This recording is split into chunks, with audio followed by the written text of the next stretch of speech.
तर हे एनपीआर नेमकं काय आहे याबद्दलच पाहूयात हा एक स्पेशल रिपोर्ट।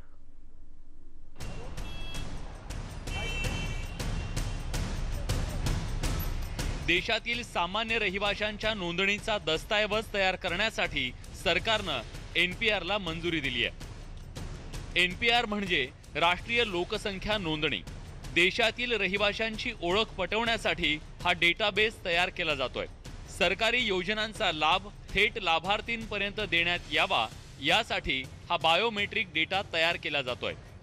1 एप्रिल 2020 पासून ते 30 सप्टेंबर 2020 पर्यंत नागरिकांचा हा डेटाबेस तयार केला जाईल। यात व्यक्तीचं नाव, पत्ता, शिक्षण, त्याच्या व्यवसायाची माहिती असेल।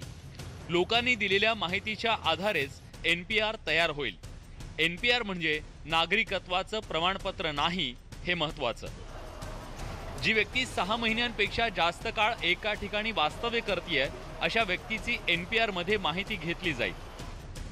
3 टप्प्यात होणाऱ्या या नोंदणीत पहिल्या टप्प्यात 1 एप्रिल 2020 ते 30 सप्टेंबर या दरम्यान केंद्र आणि राज्य सरकारचे कर्मचारी घरोघरी जाऊन माहिती गोळा करतील। तर दुसरा टप्पा 9 फेब्रुवारी ते 28 फेब्रुवारी 2021 दरम्यान असेल। तर तिसरा टप्पा 1 मार्च ते 5 मार्च 2021 दरम्यान पार पडेल। भारतात पहिली जनगणना 1872 ला लॉर्ड मेयोनच्या काळात पार पडली। 1881 ला संपूर्ण भारतात एकाच वेळी जनगणना पार पडली। 1951 ला स्वतंत्र भारताची पहिली जनगणना झाली। 1951 च्या जनगणनेनुसार भारताची लोकसंख्या होती 36 कोटी। 2011 साली झालेल्या जनगणनेत भारताची लोकसंख्या 121 कोटींपर्यंत पोहोचली। प्रत्येक 10 वर्षांनी होणारी जनगणना स्वातंत्र्यानंतर 7 वेळा झाली आहे।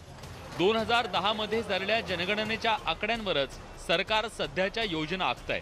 आता 2021च्या जनगणनेवर काम सुरू आहे। यावेळीची जनगणना हायटेक असणार आहे। एका खास ॲपचा या जनगणनेसाठी वापर केला जाणार आहे। विलास बडे, न्यूज 18 लोकमत, मुंबई। याबद्दलच आपण आणखी माहिती घेऊयात की एनआरसी पेक्षा एनपीआर कसं वेगळं आहे, एनआरसीचा उद्देश नेमका काय आहे, या सगळ्याबद्दलची ही माहिती घेऊयात। एनआरसीचा उद्देश हा आहे की देशात घुसखोरी करून राहणाऱ्या अन्य देशाच्या नागरिकांना बाहेर काढणं। भारतात एखाद्या ठिकाणी 6 महिने किंवा त्याहून जास्त कालावधीसाठी राहणाऱ्यांची एनआरसीमध्ये नोंदणी करणं हे आवश्यक आहे। तर सीएए कायदा काय आहे त्यावर सुद्धा आपण एकदा नजर टाकूयात। पाकिस्तान, अफगाणिस्तान, बांगलादेश या 3 देशातल्या धार्मिक अत्याचारांना पीडित हिंदू, शीख, जैन, बौद्ध, पारशी आणि ख्रिश्चन या अल्पसंख्याक समुदायातल्या नागरिकांना नागरिकत्व बहाल करण्याची तरतूद या कायद्यामध्ये आहे।